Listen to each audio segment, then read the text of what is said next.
Namaste. This is Raju from Pokhara, Nepal, and I run a business called the North Basin. Pokhara. So what is the impact of the coronavirus in Nepal at the moment? Look, at the moment, I think it's a pretty bad in terms of movements, and people are a bit more nervous about it, like what's going to happen, because we've been seeing what's happening in the world. You see what happened in China, what's happening in Europe and America and all that. So people are a bit afraid, like if it comes in our country, because our infrastructures and things are not so accurate like in other countries. So people are afraid. And because Nepal is a landlocked country, and we're into business, and there are no people coming in and out, so which is making people's life difficult. How is Pokhara at the moment? Because you're looking at this moment where many people come in to trek and go mountain climbing. So how is it looking? Yes, I've been living in this city for the last 25 years, and I have seen so many difficult situations in our country. Start with, the royal massacre, the insurgency for 10 years, many diseases, earthquake, and any other stuff, that really disturbed the tourism business. But this coronavirus thing has probably done the most damage in tourism I have ever witnessed, in this 25 years. So you can imagine the lakeside, which is known for the Nepal's main, relaxed tourist destination. The trekkers for people who want to relax, around this area. They're not, you hardly see any people, and I even heard that those people who are just hanging out here because they're not getting any flights to go back home, because of that. Otherwise, we wouldn't have seen any tourists at the moment. So all the hotels are closed, nearly closed. I mean, they're still open, but there are no visitors. So Lakeside is I have ever seen so quiet. What do you think the economic impact is to Pokhara, which is the second biggest city in Nepal? What do you think is going to happen? Well, it's very difficult to say, because we are, in terms of this coronavirus thing for Nepal, we're in early stage, because luckily we haven't had any, sort of like people are still healthy here, which is positive thing, is good thing. And if our government takes initiative, with this, they just, lock down the country and then, stay safe from this. We think that we'll come out of this situation. But the economy is like, as I said, my background is from the tourism, so I can only say that what's happening in tourism, but other things I can't really tell. Probably in a few months' time, they'll come with analyze that, what really happened with the economy. I must disclose that I have actually stayed in your hotel for two different seasons, and they were all busy and so forth. Yep. But and how? Just explain to people who are listening, how big is your hotel? It's many stories. Oh, we have 20 rooms in our hotel. 20 rooms. So on a good season, how many rooms would you have booked in the tourist season? Well, this is, month of March and April, known as the second best season in Nepal, because it's the spring season. It's very popular for the trek. And it's spring. Rhododendron flowers all over in the countryside, in the hills. So this season, we have nearly 100% occupancy. Okay. So how many people? So you'd have all of your rooms booked. How many people would you have in your hotel on a usual season? Oh, probably 30 to 40 people every day. Okay, every day. For how long, Raju? For 2 months, March and April. Okay, and they keep, obviously, from all around the world. They rotate through. So what nationalities come to your hotel in those peak seasons? Mostly Europeans, lots of Australians as well, and a few Americans. and quite a few internal, like Nepalese people come to business or some just, because look, month of April is just also the school holiday because the children, they change their station, you see.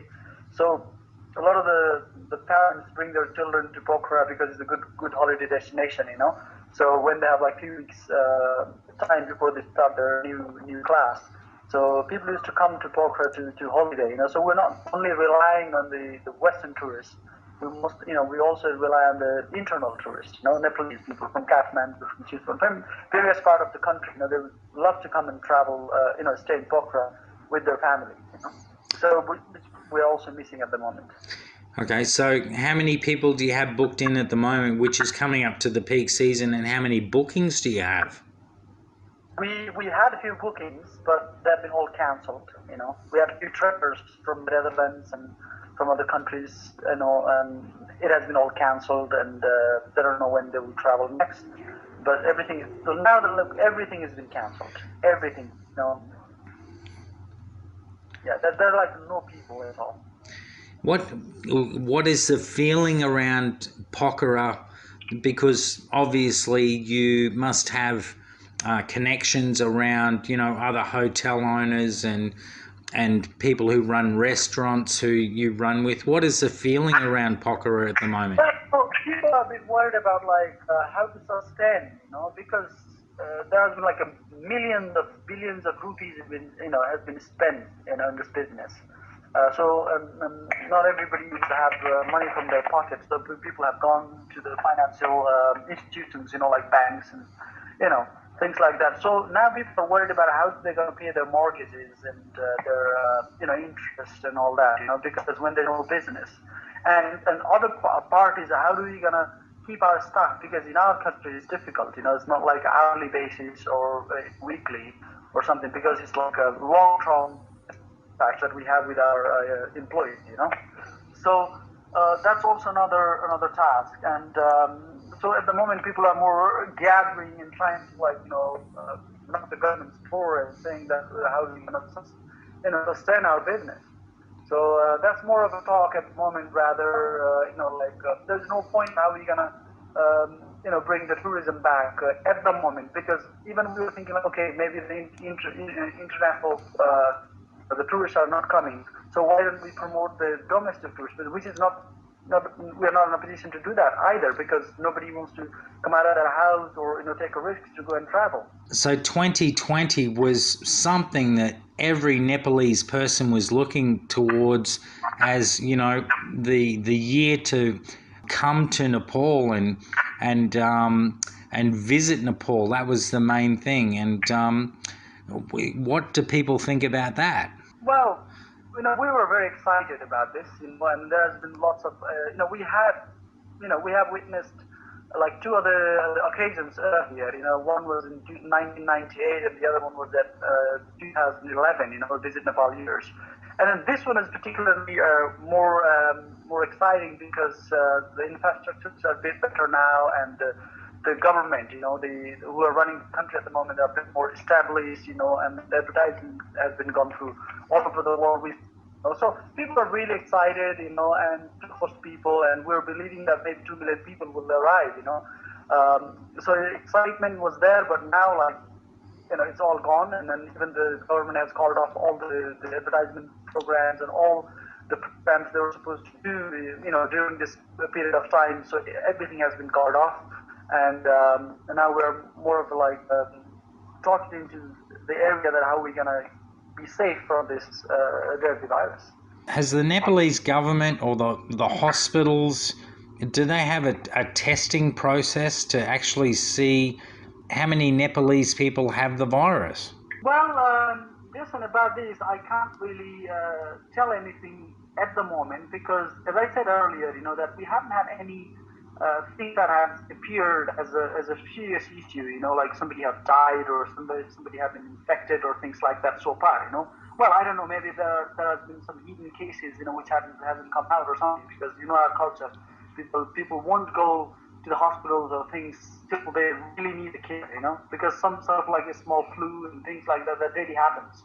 So we are tough people, So besides that, the government has just come up with a few of the decisions, last 24 hours or 72 hours, that they're decided to, close all the schools, colleges, all the mass gathering areas have been all closed. They have decided to close that all up. And then there was a school living certificate examination, grade 10 examination, which is very important for students.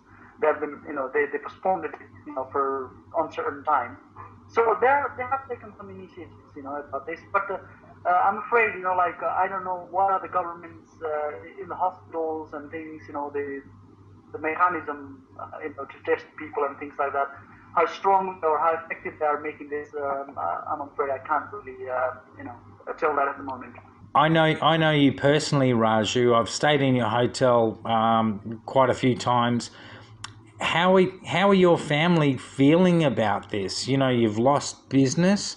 There's this unknown virus that is going around. How does your family feel about it?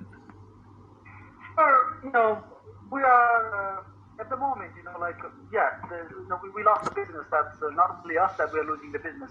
All over the world, people are losing this. So we're not really worried about this because business will be back. It should be back at some point. We don't know when. Well, that's all right. We have the food to eat and we have a place to stay. That's all, all okay for the time being. But we're a bit worried about what situation it will take in our country because we are known as, we are from the poor country. Well, maybe we have few cities with maybe a number of people, who can handle the situation well because we have money and, we can stay safe. But if this disease spreads in the local rural areas and local areas, and very underprivileged communities and things, and how these people going to cope with these things? That's the worry. We are a bit more worried for more of these kind of people than ourselves actually. Do you think that the Nepali people actually understand how big this is? Well, it's funny, I don't think that nearly 50 or 60% of the people even know about it, and they're just taking it very simple. As I see, as I meet people, and then talk to these people, and they think that that's only in this developed countries that is happening. That sort of things. We don't believe that it will probably come in our country or things like that. We have this sort of people also. So people are maybe in the cities, where more gathered, we can come in, but in the villages, I think people are not so worried. Nepali people are very resilient. They've gone through many things. And you're a landlocked country. From China. Are you worried about people from China coming in because they say that a lot of that's where the virus came from? And Nepali people are afraid of that. Well, when that happened, I think nearly at the end of the last year, that happened in China, and then it spread all over the world. So soon after that, I think the Chinese stopped coming into our country, which is a good thing, So otherwise, it would have taken another level in our country too. But maybe in future they will come, but they should come, as a visitors or as a travelers or as other work, and because the Chinese have taken, a lot of, the duties in our country for building airports and bridges and hydropowers and all that. So they have to come and do their job here. But in the future, I think once everything is settled, they can always come, and they're more than welcome to come in our country. But at the moment, there hasn't been any movement of Chinese people, unless there are people already here, where they were working here. Obviously, India is one of your borders as well. So do the Nepali people have an issue, with the virus spreading from India? I just heard on the news this morning as well as this afternoon that our government has decided to lock down all the seal the borders between India and Nepal, which is maybe a good move I don't know, maybe it's a bad move because we have a lot of things has to come through India, like petroleum, gas, medicines and everything has to, because 90% of the import, we import things from India. So I don't know how effective it will be, but probably to stop the virus, well, the movements of the people has to be minimum, which I believe, And India is a huge country, and the population is, it's too high. So if one get infected there in the community, it'll definitely get infected everywhere. So it's just a worry that if the borderline cities of India, if people get infected there, definitely it will transfer into Nepal. With that, even though we block the border or something, because the people live both sides of in the border, Nepalese and Indian, so they will be forced back anyway. So it's a worry. It's a worry, but so far there hasn't been any cases that reported that somebody has been infected. So let's get on to a best case scenario. What do you wish for, Raju? Well, it's very difficult to say at the moment because, as I said earlier, that we haven't had like a big impact like in the other countries, So we really wish that nothing comes in our country and our government, take this straightforward and control this all, And well, they have to discuss with the doctors or the people or scientists, who they know well about this, and trying their level best to stop this to come into our country. And we Nepalese people, are ready to accept any challenges for that, Unfortunately, Nepal has been shut down, and I personally know people who have booked, trekking and mountaineering trips to your beautiful country because you have the highest mountains in the world and the most beautiful mountains and beautiful scenery in the world. What is your advice to those people that want to come back and after all of this and sell your country to me, please? But for the time being, I'll say to everyone who they love to come and visit our country and do trekking and mountaineering and to do lots of adventure here.